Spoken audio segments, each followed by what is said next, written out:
ذرية من حملنا مع نوح إنه كان عبدا شكورا. الله أكبر.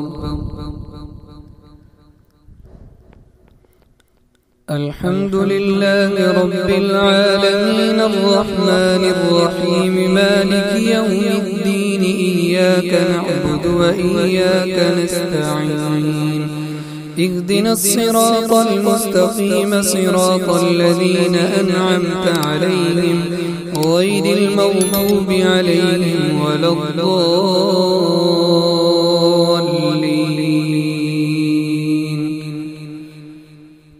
قاف والقرآن المجيد بل عجبوا أن جاءهم منذر منهم فقال الكافرون هذا شيء عجيب أإذا متنا وكنا ترابا ذلك رجع بعيد قد علمنا ما تنقص الأرض منهم وعندنا كتاب حفيظ بل كذبوا بالحق لما جاءهم فهم في أمر مريج أفلم ينظروا إلى السماء فوقهم كيف بنيناها وزيناها وما لها من فروج والأرض مددناها وألقينا فيها رواسي وأنبتنا فيها من كل زوج بهيج تبصرة وذكرى لكل عبد منيب ونزلنا من السماء ماء مباركا فأنبتنا به جنات وحب الحصيد والنخل باسقات لها تلع نضيد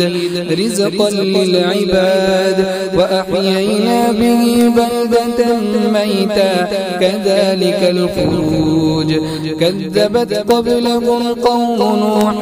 وأصحاب الرس وثمود وعاد وفرعون وإخوان لوط وأصحاب الأيكة وقوم تبع كل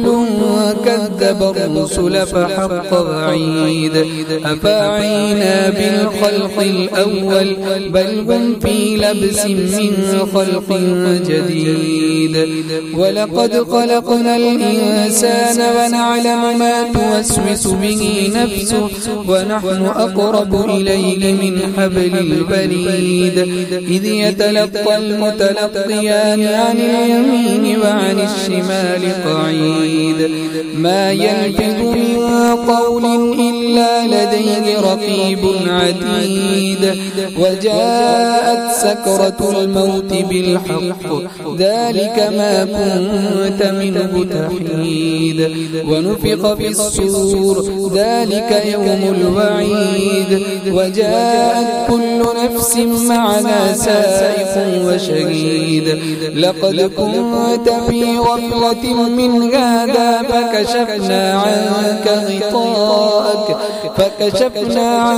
غطاءك فبصرك اليوم حديد وقال قرينه هذا ما لدي عتيد ألقيا في جهنم كل كفار عنيد مناع للخير معتد مريب الذي جعل مع الله إلها آخر فألقياه في العذاب الشديد قال قرينه ربنا ما أطغيته ولكن كان في ضلال بعيد قال لا تختصموا لدي وقد قدمت إليكم بالوعيد ما يبدل القول لدي وما أنا بظلام للعبيد. الله أكبر.